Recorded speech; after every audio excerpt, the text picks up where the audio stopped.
அனிதாவின் காதல்கள் பகுதி 5 அத்தியாயம் 16.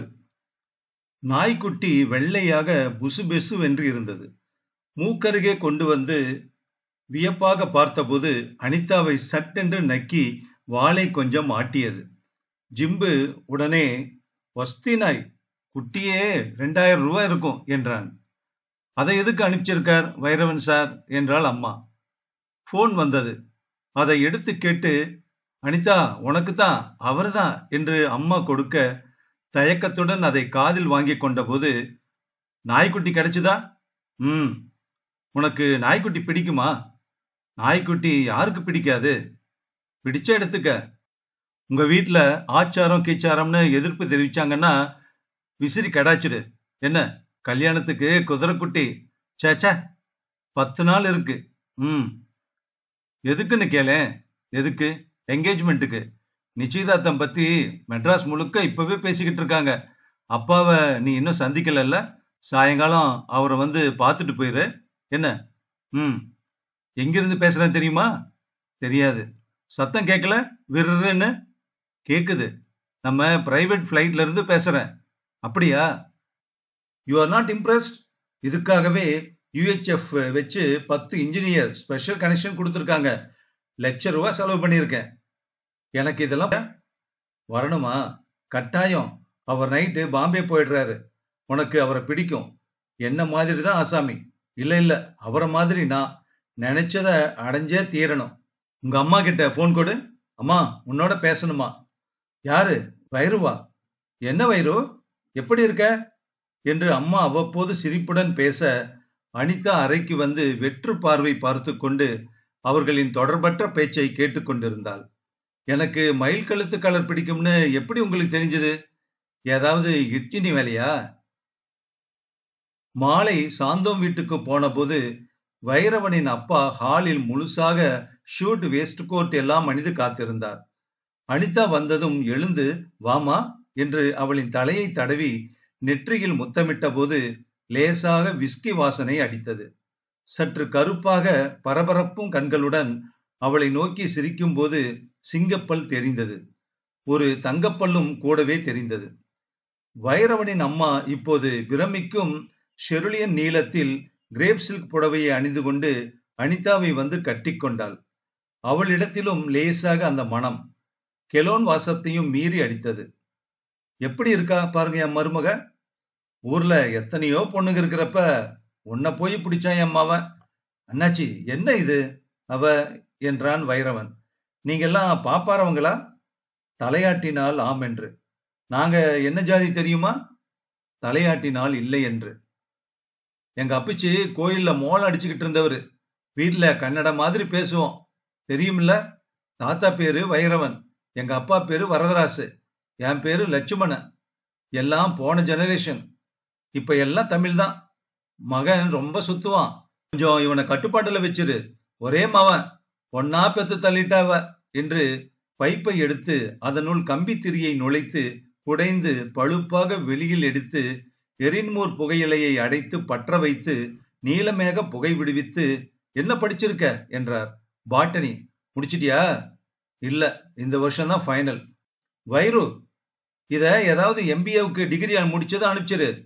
பிராங்க் கிட்ட சொன்னா போதும். முதல்ல கல்யாணம் ஆகட்டும் அண்ணாச்சி" என்றான் வைரவன். "மவன் என்ன அண்ணாச்சின்னு தான் கூப்பிடுவான். நீ எப்படி கூப்பிட போற? நீ எப்படி கூப்பிட போற? உங்க பாப்பாரவங்க எல்லாம் மாமனார் எப்படி கூப்பிடுவாங்க?" "அப்பான்னு." "அப்படியே கூப்பிடு." "ஏமா, நகைங்கெல்லாம் போட்டுக்கிட்டு வரல?" என்றாள் வைரவனின் அம்மா. "கல்யாணத்தின் போது போட்டுக்கலாம்னு." "கல்யாணத்துக்கு வேற செட்டு, இது நிச்சயதார்த்தத்துக்கு. வயிறு சொல்லலையா? அன்னைக்கு போட்டுக்கிட்டு வாங்க. உள்ள வச்சு பூட்டாதீங்க." "பாருமா, உங்க அம்மா கிட்ட சொல்லி வையே. பழகிக்கணும் இந்த ஃபேமிலியில ஊடாட. நகைங்கிறது போட்டுக்க, பூட்டி வைக்க இல்ல. பணம் செலவழிக்க. செலவழிச்சாதான் டாக்ஸ் கட்டாம தப்ப முடியும்" என்றார் லட்சுமணன். புகைவிட்டு கொண்டே அவளை ஏற இறங்க பார்த்து கொண்டிருந்தார். "இன்னும் என்னால நம்ப முடியல." "என்ன அண்ணாச்சி, இவகிட்ட அப்படி என்னத்தை நீ கண்டுட்ட?" "சும்மா இருங்க அண்ணாச்சி" என்று அதட்டினான் வைரவன். "கிரேசி பாய்ஸ்" என்று வியந்தார். "சரி, நான் பாம்பே போறேன். அதுக்கு முன்னால வாக் போகணும். வைரு, யாரையாவது அனுப்பிச்சு போர்டிங் கார்டு வாங்கி வச்சிரு. பலவித டிஃபன் தட்டுகள் தள்ளுவண்டியில் வந்தன. நான்வெஜ் சாப்பிட மாட்டியே என்றார் அனிதாவை பார்த்து. அதை தொடாமல் டீ மட்டும் குடித்தாள் அனிதா. ஏலக்காய் வாசனை அடித்தது. ஒரு வாய் குடித்து மீதியை வைத்து விட்டாள். வைரவன் அவளிடம் ஒரு சீட்டை காட்டினான். ஒரு முறை நமஸ்காரம் பண்ணிடு என்று எழுதியிருந்தது. அனிதா பின்வாங்கி, உங்க 2 பேருக்கும் நமஸ்காரம் பண்ணிக்கிறேன் என்றாள். அவர் ஒதுங்கிக் கொண்டு, இருக்கட்டும் இருக்கட்டும் என்று சொல்லிவிட்டு, நல்ல பொண்ணு, உள்ள இருந்து ஏதாவது கொண்டு வந்து கூட, ஒரு ஜோடி செட்டு நம்ம சச்சுவுக்காக வாங்கியாதானே, அதை எடு என்றார் மனைவியிடம். என் மகன் அதிர்ஷ்டக்காரன். இவள கல்யாணம் கட்டிக்கிட்டப்ப இவன் அப்பன் கடனாத்தான் வச்சிருந்தான். நானும் லவ் மேரேஜ் தான். இவங்க தேவர் ஜாதி, கொடுக்கவே மாட்டேன்னுட்டாங்க. நான் அதிர்ஷ்டம் தாங்க உங்களுக்கு கான்டாக்ட் கிடைச்சது என்று வைரவன் அம்மா சொல்ல, அப்படிதான் சொல்லிட்டு திரியறா. என் உழைப்ப யாரும் சொல்ல மாட்டாங்க. இதெல்லாம் ஒரு லைஃப் டைம்ல சம்பாதிச்சது அனிதா என்றார் லட்சுமணன். அனிதா அப்படியா என்றாள். மனம் அலைந்தது. இந்த சூழ்நிலையில் என் வாழ்நாளா என்று அவளுக்கு வியப்பாக இருந்தது. வைரவனின் சகோதரிகளும் கசின்களும் அவ்வப்போது வந்து அவளை தொட்டு பார்த்து விட்டு போனார்கள். சங்கிலி நாய் அவளை கண்டு வாலாட்ட பழகிவிட்டது. நாய் எப்படியோ அனிதா முக்கியமானவர், அவளை பார்த்து குறைத்தால் உதை விழும் என்று தெரிந்து கொண்டு விட்டது. அபி என்கிற பெண் அவளை அழைத்து கொண்டு போய் தன் எக்ஸசைஸ் சைக்கிளை காட்டினாள். இதுக்குள்ள கம்ப்யூட்டர் இருக்குது. நான் தப்பலா இருக்கேன். வைர அங்கிள் தான் ஜப்பான்ல இருந்து வாங்கி வந்தாரு. உனக்கு மைக்கேல் ஜாக்சன் பிடிக்குமா? அனிதாவை மறுபடி தன் காரில் கொண்டு விட்ட போது வீட்டு வாசலில் வைரவன் அவளை முதல் முறையாக அவள் தொடைமேல் தொட்டு அழுத்தின போது அவள் தசைகள் இறுகின. அந்த கையை அகற்றினாள். ஏன் அனிதா? அப்புறம் என்றாள் அவள். கதவை திறக்கும் போது அவள் மார்பில் வேண்டுமென்றே தீற்றினான். அந்த தினம் வந்தது. அனிதாவை சீத்தல் பியூட்டி பார்லருக்கு அழைத்துச் சென்றாள். ஒரு சைனாக்காரி அனிதாவின் முகத்தை பாத்திரம் போல அலம்பி, உருவத்தை வலிக்க வலிக்க திருத்தி வில்லாக்கி, முகத்தில் பூனை முடியெல்லாம் நீக்கி, கை கால் நகத்துக்கெல்லாம் சாயம் பூசி, அவள் தலைமுடியை பற்றி பலவிதமாக சர்ச்சித்து விட்டு, கடைசியில் அதை ஒரு மாதிரி சின்ன சின்ன திரிகளாக திருகி வளையம் வளையமாக்கி, முடிவில் கண்ணாடியில் அனிதா பார்த்து கொண்ட போது பிரமித்து போனாள். பக்கத்தில் இருந்து ஃபெமினா வாசித்துக் கொண்டிருந்த மது, வாவ், யூ ஆர் கிரேட் என்றாள். நானா இது என்றாள் அனிதா. அவள் முகத்தின் அடையாளமே மாறிவிட்டிருந்தது. இந்த சாக்கில் சீத்தலும் மதுவும் ரொம்ப சிநேகிதமாகி விட்டார்கள். நீ ஷிட்னி ஷெல்டன் படிப்பாயா? ஜாக்கி காலின்சன் உண்டா என்றெல்லாம் பேசிக்கொண்டு அவர்களும் அலங்காரம் பண்ணி கொண்டார்கள். அப்பா, அம்மா மற்ற உறவினர்கள் அனைவருக்கும் வேன் அனுப்பியிருந்தார்கள். அவர்கள் முன்னாலேயே சாந்தோம் வீட்டுக்கு போய்விட்டார்கள். தெரு திரும்பி 1 கிலோமீட்டர் இருக்கும் போதே கார்கள் வரிசையாக காத்திருந்தன. உள்ளே வாசலில் இருந்தே வீடியோ எடுத்தார்கள். சாயங்காலமே வண்ண விளக்குகள் எரிந்து கொண்டிருந்தன. அனிதா, யூ ஆர் லேட் என்ற பைரவன் லேசாக சில்க் போன்ற துணியில் யானை தந்த வெள்ளை நிறத்தில் ஷூட் அணிந்திருந்தான். யார் யாருடனோ பேசிக் கொண்டிருக்க அனிதா நுழைந்தவுடன் மௌனமாகிவிட்டது. இவங்கெல்லாம் க்ளோஸ் பிசினஸ் அசோசியேட்ஸ். இவங்களை ஒவ்வொருத்தரா அறிமுகப்படுத்தி வைக்க வேண்டியது கட்டாயம். அவர்கள் அனைவரும் விதிவிலக்கில்லாமல் கிரே ஷூட் அணிந்திருந்தார்கள். யாரும் தமிழ் பேசவில்லை. அனாதையாக ஆர்கெஸ்ட்ரா பாடிக்கொண்டிருந்தது.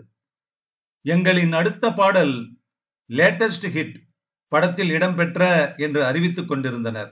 அனிதா அவர்களினூடே நடக்க ஆர்க் வெளிச்சம் துணை வந்தது. இது அமாந்தா, இது ராஜசேகர், இது பழனிசாமி, ரோட்டரி கவர்னர், பெரிய புள்ளி, இது என் கிளாஸ்மேட் ராகவன், இது இது இது எத்தனை இதுக்கள்! அவளை அறிமுகப்படுத்திய அத்தனை பேரும் சற்றே சிரித்து சற்றே தலையசைத்து ராணியாக அங்கீகாரம் தந்தார்கள். அப்பா, அம்மா சுகந்தியை தேடினாள் அனிதா. 4 பேரும் ஆர்கெஸ்ட்ரா அருகில் தாளம் போட்டு பாட்டை கேட்டுக்கொண்டிருந்தார்கள். ஹாய், என்ன ஞாபகம் இருக்கா? அனிதாவால் பார்த்த மாத்திரத்தில் அவனை அடையாளம் கண்டுகொள்ள முடியவில்லை.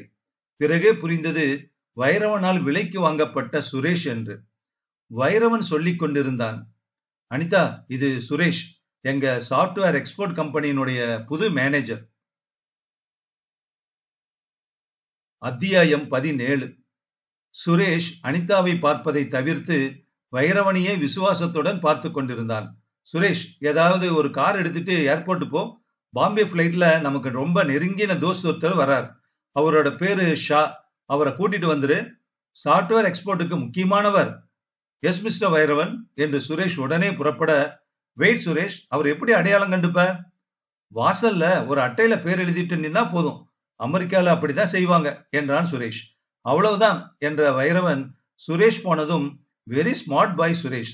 வாழ்க்கையில எது முக்கியம்னு தெரிஞ்சவன். முன்னுக்கு வந்துருவான் என்றான். என்ன சிரிக்கிற? ஒண்ணுமில்ல. உன்னை கல்யாணம் செய்ய இருந்தவன ஏர்போர்ட்ல அட்டை தூக்க வச்சுட்டேன் தானே? இல்ல என்றாள்.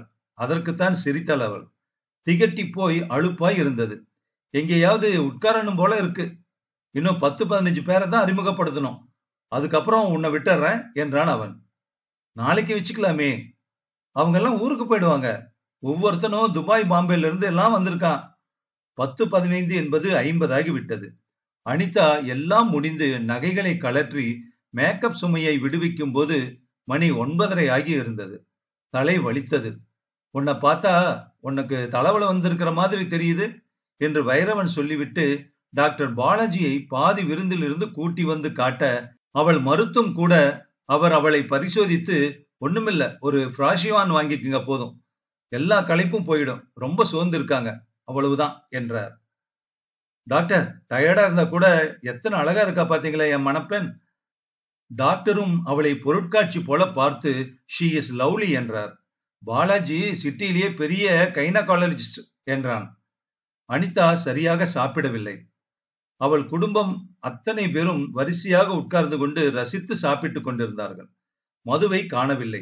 சந்தடியில் மது எப்போது போனாள் என்பது கவனிக்கவில்லை. அனிதா சரியாக தூங்கவில்லை. மொட்டை மாடியில் செக்கச் செவேல் என்று பட்டுப்புடவையை அணிந்திருந்த ஒரு பெண் அலங்கோலமாக இறந்து கிடப்பதாக அதிகாலையில் கனவு கண்டாள். அந்த பெண்ணின் அடையாளம்தான் குழப்பமாக இருந்தது. பிரபல சினிமா நடிகை போல இருந்தது ஒரு சமயம். இன்னொரு சமயம் தன்னை போல அல்லது அம்மா ஜாடையாக இருந்தது. வியர்வை வெள்ளத்தில் எழுந்தாள். என்னடி தொப்பலா நனைஞ்சிருக்க? வயிறு கிட்ட சொன்னா ஒரு ஏசி அனுப்பிச்சிருவார் என்று அம்மா எழுப்பி படுக்கையிலேயே காஃபி கொடுத்தாள். இருமா, பல் தேய்ச்சுக்கிறேன். பாத்ரூமுக்கு போகும்போது அப்பாவும் ஜிம்புவும் நேற்றைய நிகழ்ச்சிகளை பற்றி பேசிக் கொண்டிருந்தார்கள். எங்க ஆல் இண்டியா ரேடியோ ஸ்டேஷன் இருக்கு பாரு, அது வரைக்கும் கார்கள் நின்னுதுப்பா. கேட்டரிங் எல்லாம் யார் பண்ணா? வெஜிடேரியன், நான் வெஜிடேரியன், சைனீஸ்னு தனித்தனியா பிரிச்சுட்டா பாரு.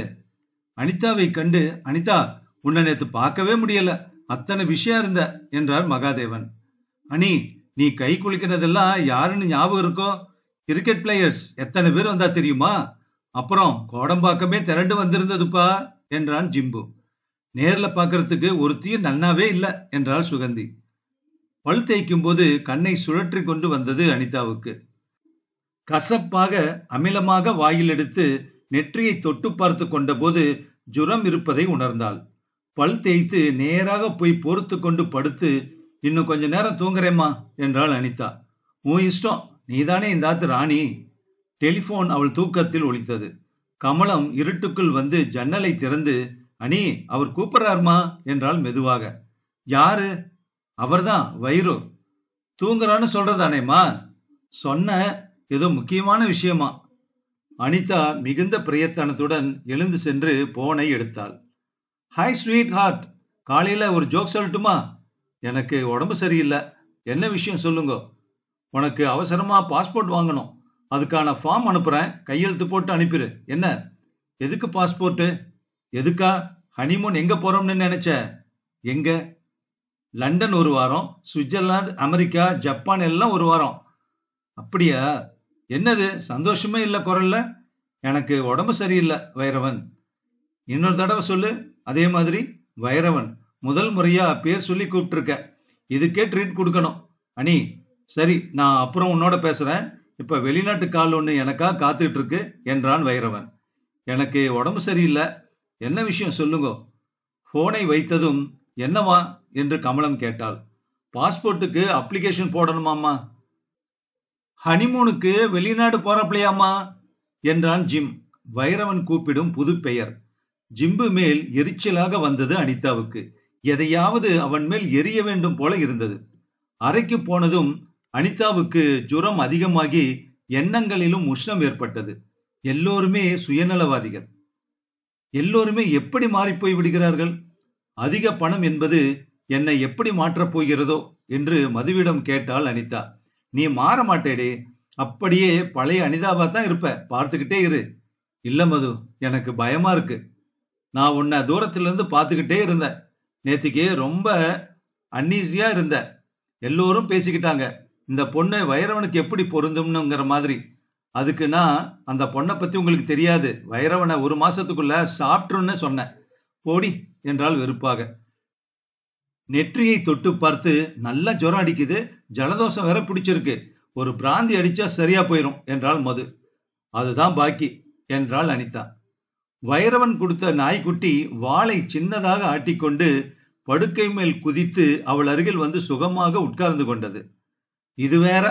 மது அதை எடுத்து, என்ன பேர் வச்சிருக்க என்றாள். இன்னும் பேர் வைக்கல.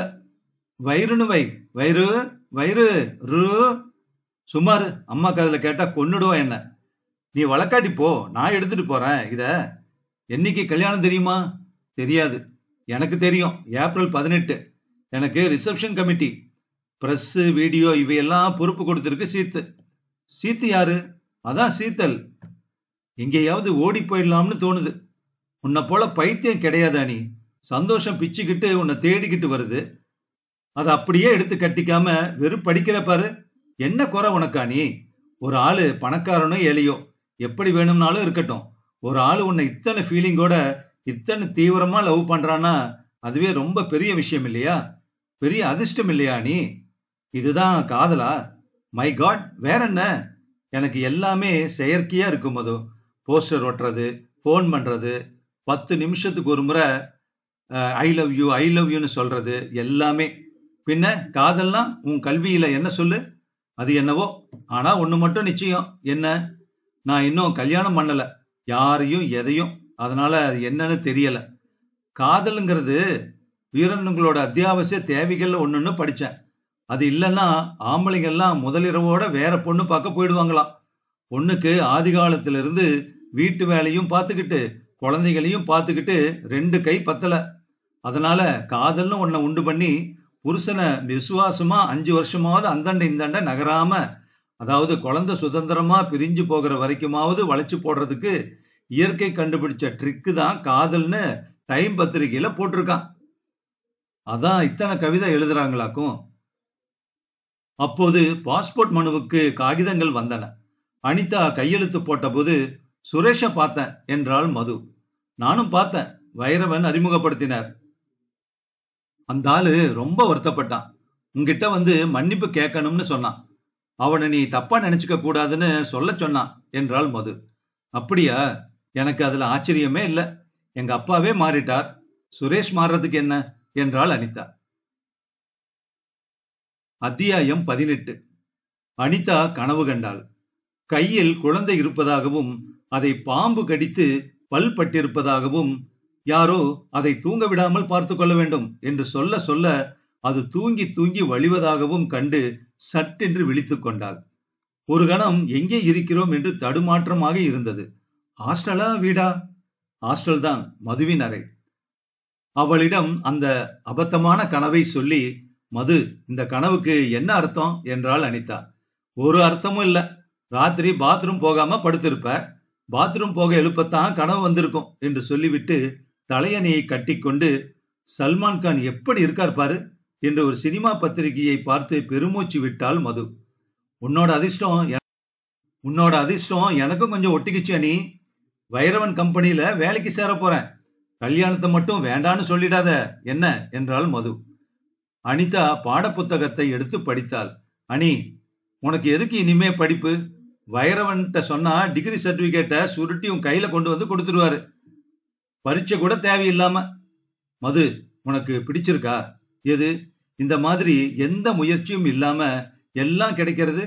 எதையாவது அடையணும்னா கொஞ்சமாவது பாடுபட வேண்டாமா? பாடுபட வேண்டியவங்க பாடுபடணும். நீ இப்ப அந்த வகையை சேர்ந்தவ இல்லையே. என்ன மது, இப்படி மாறிட்ட? மாறல, என் நேச்சரே அப்படித்தான். குறுக்கு வழி கிடைச்சா விடமாட்டேன் என்றாள் மது. எதுவுமே உனக்கு புனிதம் இல்லையா? புனிதம்னா? மது கேட்க, ஃபர்கெட் இட் என்று சொல்லிவிட்டு பென்சில்களை சேகரித்துக் கொண்டு புத்தகத்தை மூடிவிட்டு என்னை வீட்டுல கொண்டு விட்டுடு. அங்க போனா எனக்கு மூச்சு முட்டுது. என்ன செய்யறது? போய்த்தானே ஆகணும் என்றாள் அனிதா. ஆமா, என்ன பிரச்சனை வீட்டுல? மது கேட்க, எல்லோருமே வைரவன் ரசிகர் மன்ற மெம்பருங்க என்றாள் அனிதா. நீ? எனக்கு அந்த ஆளை சைஸ் பண்ண முடியல என்று அனிதா சொல்ல, கல்யாணம் ஆனதும் நிறையவே சான்ஸ் கிடைக்கும். சைஸ் பண்ணிக்க. என்ன, நான் கடைக்கு போகணும், கல்யாணத்துக்கு ட்ரெஸ் எடுக்கணும், சீத்தல் வர சொல்லி இருக்கு என்ற மது கண்ணாடியில் பார்த்து கொண்டு, செலவோடு செலவா பிளாஸ்டிக் சர்ஜரி பண்ணிக்கலாம்னு பாக்குறேன். மூக்கு சரியில்லை எனக்கு என்றாள் அவள். உன் மூக்கு தான் மது முகத்திலேயே அழகான விஷயம். கேலி பண்றியா என்று அனிதாவின் முதுகில் குத்தினாள் மது. மதியம் வீட்டுக்கு போன போது, என்ன இது வீடு தினம் தினம் மாறுறது, இந்த கட்டில் எல்லாம் எதுக்கு என்றாள் அனிதா. அப்பா தரையில படுத்துக்கிறத பார்த்து வைரவனுக்கு பொறுக்கல. வைரவனோட மாமனார் தரையில படுத்துக்கிறதாவது என்ன அநியாயம்னு கேக்குறாரு என்றாள் கமலம். கல்யாண கடிதாச்சு வந்துருச்சு, பாக்குறியா? நம்ம பக்கத்துக்கு மட்டும் சம்பிரதாயப்படி 1000 காப்பி போட்டிருக்கோம் என்றபடி பத்திரிகையை கமலம் நீட்டினாள். வெளியே ரோஸ் கலரும் உள்ளே மஞ்சளுமாக இருந்த அந்த காகிதத்தை அசுவாரஸ்யமாக பார்த்தாள் அனிதா. ஜிம்புவின் பெயர் கூட இருந்தது. எப்போது ரத்து செய்ய முடியும்? இப்போதும் லேட் இல்லை. அம்மா, இந்த கல்யாணம் எனக்கு வேண்டாம். ஏன் அனி? எனக்கு என்னவோ இஷ்டம் இல்ல. எதனால? காரணம் சொல்லு. எல்லாத்துக்கும் காரணம் இருந்தாகணுமா? எனக்கு இஷ்டம் இல்ல. இப்ப வந்து சொல்றியே, அத்தனை பெருசா நிச்சயதார்த்தம் எல்லாம் முடிஞ்சிருச்சு. அதனால என்னம்மா, அதுக்கான செலவை கொடுத்துறதா சொல்லலாமே. அனிதாவுக்கே சிரிப்பு வந்தது. என்னடி உனக்குள்ள சிரிச்சுக்கிற? அப்பா ஷூட் போடுறத பார்த்தா? ஆமா, எல்லாம் ட்ரையல் பார்த்து தைச்சு வந்தாச்சு. கல்யாணத்தன்னைக்கு அவளுக்கு சமானமா நாம இருக்க வேண்டாமா? அவளுக்கு சமானமா நாம ஆகவே முடியாதுமா. ரேமன்ஸ்ல இருந்து ஒஸ்தி துணியா நீ என்றான் ஜிம்பு. உனக்கு? எனக்கும் தான். வளையல் செட்டு அனுப்பிச்சிருக்கா பாரு, போட்டுண்டா முழங்கை வரைக்கும் வரும். ஒவ்வொரு வளையல்லையும் ஒரே ஒரு கல்லு வச்சிருக்கு. அதோட ஒவ்வொன்னுலையும் குட்டியா ஒரு தங்கச்சங்கிலி தொங்குறது. இப்ப அதுதான் ஃபேஷனா. வாசலில் கார் கதவு மூடும் சத்தம். அப்பா உள்ளே வந்தார். உஸ், என்ன வெயிலு! ஏசி போடு கமலம். நீ வந்திருக்கியா நீ என்று அவளை பார்த்து முகமலர்ந்தார். அனிதா பேசாமல் தன் அறைக்கு செல்ல, இடம் போதாதுன்னு விஸ்வநாதரை காலி பண்ண சொல்லிட்டார் வைரவன். அவர் என்கிட்ட அழா குறையா சொல்றார், கல்யாணத்துக்கு யார் வந்தாலும் தங்கறதுக்கு இடவசதி நான் பண்ணித்தரேன், என்ன மட்டும் விரட்டிடாதீங்கோன்னு. நீங்க என்ன சொன்னேன்? மாமி கூட என்ன வந்து கெஞ்சினா என்றாள் கமலம். போனா போறது, ஆனா பர்மனண்டா வேண்டாம். 3 மாசத்துல காலி பண்ண சொல்லிட்டேன். நமக்கும் இடம் போறாது பாரு என்று மகாதேவன் சொன்னார். இந்த பில்டிங்கே நம்முதா என்றாள் அனிதா. ஆமா, பைத்தியமே தெரியலையா? இப்பெல்லாம் நாம ஹவுஸ் ஓனர். கொடுக்கிற தெய்வம் கூரைய பிச்சுண்டு கொடுக்கும். இவன் பிறந்தப்பவே ஜாதகத்துல லட்சுமி கடாட்சம் ஏராளமா இருக்குன்னு ஜோசியம் சொன்னான். நான் இத்தனை பெருசா இருக்கம்னு எண்ணி கூட பார்க்கல. அனிதா இந்த சம்பாஷணைகளை கேட்டுக்கொண்டு அறையை சுற்றும் முற்றும் பார்த்தாள். வெளிநாட்டு பெட்டிகள், வார்ட்ரோப்புகள், சக்கரம் வைத்த பெட்டிகள், மேக்கப் செட் என்று அந்த அறையிலேயே 5 லட்சம் மதிப்புள்ள பொருட்கள் இறைந்து கிடந்தன. ஜன்னலுக்கு வெளியே ஏரோப்ளேன் இறைச்சலாக பறந்து சென்று கொண்டிருந்தது. போன் இடைவிடாமல் அடித்துக் கொண்டிருக்க அதை ஜிம்பு எடுத்து, அனி உனக்குதான் எம்டி கூப்பிடுறார் என்றான். நம்பரை வாங்கி வச்சுக்கோ, திரும்ப போன் பண்றதா சொல்லு. வைரவன் பிஏ அனி என்று அதட்டினான் ஜிம்பு. யாராயிருந்தா என்ன என்றாள் அனிதா. அனைவரும் அவளை சற்றே கவலையுடன் பார்த்தார்கள். குறிப்பாக அப்பாவின் முகத்தில் கவலையுடன் லேசான குற்ற உணர்ச்சியும் இருந்ததாக பட்டது. எத்திராஜ் காலேஜ் எதிரே இருந்த மகத்தான 2 பெரிய மண்டபங்களில் அனிதாவின் கல்யாணம் நடந்தது. ஆர்க் வெளிச்சத்தில் ஒரு டிவி ஸ்டுடியோவே அங்கு இயங்கிக் கொண்டிருந்தது. டெல்லி மந்திரி கல்யாணத்துக்காக ஸ்பெஷல் பிளேனில் வந்திருந்தார். வைரவனின் வெளிநாட்டு கம்பெனி வெள்ளைக்காரர்கள் அனைவரும் போட்ட மாலையை கலற்றாமல் காம் கார்டர்களில் அந்த வினோத கல்யாணத்தை பதிவு செய்தார்கள். சினிமா நட்சத்திரங்கள் வியர்வையிலும் வைரத்திலும் ஜொலித்தார்கள். கல்யாணம் சம்பிரதாயமாகவே நடந்தது. வைரவன் சட்டையை கலற்றாமல் கோட்டுக்கு மேல் அவனுக்கு பூணூல் போடப்பட்டது. அவர்கள் கூட ஒரு காலத்தில் பூணூல் போடுகிறவர்கள் தானாம். மாலை மாற்றிக்கொண்டார்கள். காசி யாத்திரை, நலங்கு கிழங்கு எல்லாம் வேண்டாம் என்று இருவருமே சொல்லிவிட அக்னி வளம் இருந்தது. அப்பா மடி இருந்தது. வைரவனின் பட்டு தலைப்பாகையில் வைரம் பதிந்திருந்தது. தாலி கட்டும்போது வைரவன் அவளை கண்கொட்டாமல் பார்த்து கொண்டிருந்தான். உன்னை அடைஞ்சிட்டேன் பாத்தியா என்று சொன்னது அந்த லேசான புன்னகை. என்ன நடக்கப் போகிறது? யார் இவன்? எதற்காக என்னை இந்த துரித கதியில் வரித்தான்? யார் இந்த சமகால பிருத்திவிராஜன்? நான் ராஜகுமார் இல்லையே. எதற்காக என்னை புயல் வேகத்தில் வந்து வாரி அள்ளிக்கொண்டு போகிறான்? மறுநாள் அருகில் இருந்த அவளுக்கு தெரிந்த முகம், அப்பா, அம்மா, ஜிம்பு, சீதா, சுகந்தி, அவள் கணவர், யாரையும், அவள் மனுஷார்கள் யாரையும் காணவில்லை.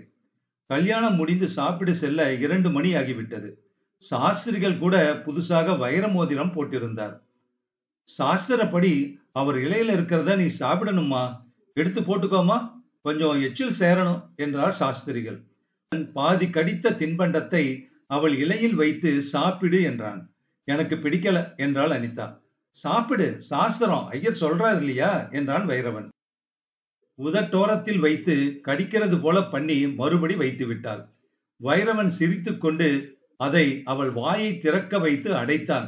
பொண்டாட்டி, நீ சொன்னா பொண்ண பேச்ச கேட்கணும். அன்றிரவு இருவரும் 5 நட்சத்திர ஓட்டலின் பிரைடல் ஹனிமூன் ஷூட்டுக்கு சென்றனர். ஒரு வீடு அளவுக்கு பெரிதாக இருந்தது. சித்திர வேலைப்பாடுகள் கொண்ட மரத்திரையின் பின்னே ஏக்கர் படுக்கையில் கனவு சீன் போல ரோசா நிற வலை பாதி திறந்திருந்தது. வைரவன் வெள்ளையை விட வெள்ளையாக டஃபேட்டா ஜிப்பாவும் பைஜாமாவும் அணிந்து கையில் புத்தகம் வைத்திருந்தான். படுக்கை அருகே உறுத்தாமல் பாட்டு கேட்டது. டிவி திரையில் நடன மௌனங்கள் சஞ்சலமாக சலனித்துக் கொண்டிருக்க கண்ணாடிக்கு வெளியே நிசப்த கார்கள் வரிசை தெரிந்தது. சோடியம் விளக்குகள் நகரம் முழுவதும் தெளித்திருக்க வைரவன் வெள்ளி கத்தியை எடுத்து, ஆப்பிள் சாப்பிடுறியா என்றான் அனிதாவிடம். வேண்டாம், உட்காரு என்றான் வைரவன். விளிம்பில் உட்கார்ந்தாள் அனிதா. ஏதாவது பேசு. மௌனமாக இருந்தாள். நீ பேசலன்னா நான் பேசுறேன். உன்னை எதுக்காக கல்யாணம் பண்ணிக்கிட்டேன் சொல்லட்டுமா? அத்தியாயம் 19. அனிதாவை புதுசாக கிடைத்த பொருளை போல பார்த்து அவள் முகத்தின் எல்லா பாகங்களிலும் தன் பார்வையை ஓட்டினான் வைரவன். சின்ன வயசுல ஒரு முறை நான் அப்பா அம்மாவோட கடைக்கு போயிருந்தேன். பிளாட்பாரத்துல ஒரு பொம்மை வித்துக்கிட்டு இருந்தான். சின்னதா செல்லுலாய்டு பொம்மை. கண்ணுக்கு தெரியாத முடி கட்டி தையா தக்கான்னு தானா குதிக்கிற பொம்பளை பொம்மை. அத வாங்கணும்னு சொன்னேன். அப்பா கூடாதுன்னுட்டாரு. இந்த மாதிரி அடாசு பொம்மையெல்லாம் வீட்டுல சேரக்கூடாது. பொம்மைக்காரன் பீடி குடிக்கிறான், ஒரே அழுக்கு. வேற பொம்மை வாங்கி தரேன், 100 ரூபாய்க்கு 200 ரூபாய்க்குன்னு சொல்லி மறுத்துட்டாரு. நான் மாட்டேன்னு அங்கேயே உட்கார்ந்துட்டேன். அந்த பொம்மை வாங்கி கொடுத்தாதான் நகருவேன்னு சொல்லிட்டேன். அப்பா இவனை இங்கேயே விட்டுட்டு போயிடலாம்னாரு. அம்மா பேச முடியாம தவிச்சாங்க. அப்பா வா போகலாம்னு என்னை விட்டுட்டு போயிட்டாரு. அவனா வீட்டுக்கு வரட்டும், அப்படி என்ன பிடிவாதம்னு கோபமா சொன்னாரு. நான் ராத்திரி 12 மணி வரைக்கும் அங்கேயே உட்கார்ந்துகிட்டு இருந்தேன். அழல, பேசல, அப்படியே குத்துக்கல்லாட்டம் உட்கார்ந்துகிட்டு இருந்தேன். கடைசியில அப்பா திரும்பி வந்து தூங்கிக்கிட்டு இருந்த கடைக்காரனை எழுப்பி அந்த பொம்மையை எடுத்து கொடுத்தப்புறம் தான் நகர்ந்தேன் அங்கிருந்து. அந்த மாதிரி எதையாவது அடையணும்னு நான் நினைச்சிட்டேன்னா அடைஞ்சே தீரணும் எனக்கு. உன்னை பார்த்த உடனே இவதான் எனக்குன்னு அந்த கணத்திலேயே தீர்மானிச்சிட்டேன். பின்னணியில எத்தனை ரிசர்ச் பண்ண தெரியுமா? நீ எங்க பிறந்த, எந்தெந்த ஸ்கூல்ல படிச்ச, எத்தனை மார்க் வாங்கின, உன் தோழி மது, அவளோட ஹாஸ்டல் ரூம் நம்பர், உனக்கு பிடிச்ச கலர் எல்லாம் தெரியும் எனக்கு. அந்த பொம்மை என்னாச்சு? அனிதா ஆவலோடு கேட்டாள். எந்த பொம்மை? நீங்க பிடிவாதம் பிடிச்சு வாங்கினீங்களே, அது என்னாச்சு? அதை எடுத்து ஒரு முறை கூட விளையாடல. எனக்கு அடையறதுலதான் அதிக ஆர்வம் என்ற பைரவன் அவள் முகத்தை கவனித்து அந்த கேள்வி கேட்டதன் காரணத்தை உணர்ந்து சட்டென்று, உன்னை அதுக்கு கம்பேர் பண்றதா நினைச்சுக்காத. என் பிடிவாதத்துக்கு உதாரணமா சொன்னேன். அம்மாவை கேளு, எத்தனையோ சொல்லுவாங்க. Come on, let us make love என்றான். அந்த வார்த்தைகளின் எதிர்பாராத தாக்குதலின் தொடர்ச்சியாக வைரவன் அவள் அருகே உட்கார்ந்து அவள் கையை பற்றி தன்மேல் படர வைத்துக் கொண்டு கிட்டத்தில் அவளை இழுத்து முத்தம் கொடுக்க அனிதா தன்னை பிடுங்கிக் கொண்டாள். ஏன் பிடிக்கலையா? வைரவன் கேட்டான். எனக்கு உடம்பு சரியில்லை. டாக்டர் கூப்பிட்டுமா என்று போனை எடுத்தான். வேண்டாம், உடம்பு சரியில்லைன்னா என்ன ப்ராப்ளம்னு உடனே சொல்லிடணும், உடனே கவனிக்கணும் என்றான் வைரவன். சற்று நேரத்தில், சாரி, நான் காட்டான் போல அணுகிறேன் இல்லையா, இப்படி கூடாது. எங்க உன் கையை காட்டு. மருதாணி சிவப்பு மட்டும் பாக்குறேன். மெகந்தி நான் தான் வரவழைச்சு போட வச்சேன். நல்லா இருக்குல்ல? அனிதா, என் ஃப்ரெண்டு ஒருத்தர் இருந்தான் கல்ஃப்ல, கோடியா சம்பாதிச்சான். ஒரு முறை கன்னிமாரா ஹோட்டல்ல தங்குறப்ப லவுஞ்சில் ஒரு பெண்ணை பார்த்து என்கிட்ட காட்டினான். இத பத்தி என்ன நினைக்கிறேன்னு கேட்டான். கருப்பா வத்த குச்சி மாதிரி இருந்துச்சு அந்த பொண்ணு. உலகத்துல நான் பார்த்த பொண்ணுங்கள்லயே அழகான பொண்ணு இவதான்னு அவன் சொன்னான். எனக்கு அப்ப புரியல, இப்ப புரியுது. எதுக்கு சொல்றேன்னா, சில பேருக்கு சில முகங்கள் கிளிக் ஆயிரும். நீ தி ரைட் கேர்ள்னு சொல்லுவாங்க. உன் முகத்தை நான் சின்ன வயசுல இருந்து தேடிக்கிட்டு வந்திருக்கேன். ரொம்ப ரொம்ப கிளியரா இருந்து வந்திருக்கு உன் முகம் என் மனசுல. எப்போவாவது எங்கேயாவது இந்த முகம் என் கனவுல வந்திருக்கு. எத்தனையோ தடவை வந்திருக்கு. ஒரு நாள் இந்த முகத்தை சந்திக்கத்தான் போறேன்னு டைரியில எழுதி வச்சிருக்கேன், காட்டுற உனக்கு. அந்த முகம்தான் நீ. என்ன பேச மாட்டியா? ஸ்மோக் பண்ணட்டுமா? எனக்கு சிகரெட் புகை பிடிக்காது என்றவள், இவ்வளவு சொல்றீங்களே, என்ன இந்த கல்யாணத்துக்கு இஷ்டமானு கேட்டீங்களா என்றாள். கேட்கலையா என்றான் பற்ற வைத்த சிகரெட்டை குற்றுயிராய் அணைத்து விட்டு. கேட்கல, எனக்கு மூச்சு விட கூட அவகாசம் கொடுக்கல. இப்ப கேட்கிறேன், உனக்கு இந்த கல்யாணத்துல இஷ்டமா? இப்ப கேட்டு என்ன பிரயோஜனம்? என்னை எதுவும் ஜட்ஜ் பண்ணாத. இன்னைக்கு என்ன தேதி? 18. அடுத்த மாசம் 18ஆம் தேதி சொல்லு. அதுக்குள்ள என்ன? என்ன முழுசா தெரிஞ்சுக்க அவகாசம். ஒரு நிமிஷம் என்று படுக்கை அருகே இருந்த போனை எடுத்து, இது என்ன ஜீரோ டயலா என்றான். எனக்கு தெரியாது. எண்களை ஒத்தினான். யாதவ், இண்டெக்ஸ் விழுந்ததா என்று போனில் பேசத் தொடங்கினான். அனிதா தன் வளையல்களை ஆராய்ந்து கொண்டிருந்தாள். எத்தனை சொன்னேன் பாத்தியா என்று தங்க பேனாவால் ஹோட்டல் காகிதத்தில் எழுதி கொண்டான் வைரவன். அப்போது ஏவி என்று சாக்லேட் கோடு போட்ட வடிவ கேக்கை ஹோட்டல் சிப்பந்தி உள்ளே கொண்டு வந்து விட்டு, சார், சாம்பன் பாட்டில நான் திறக்கட்டுமா சார் என்று கேட்டான். சின்ன குழந்தை போல் போர்த்தப்பட்டு ஐஸ் பக்கெட்டில் இருந்த அந்த பச்சை பாட்டிலை அழகாக துடைத்து அவனிடம் காட்டினான். கிளவுஸ் அணிந்த சீக்கிய இளைஞன்.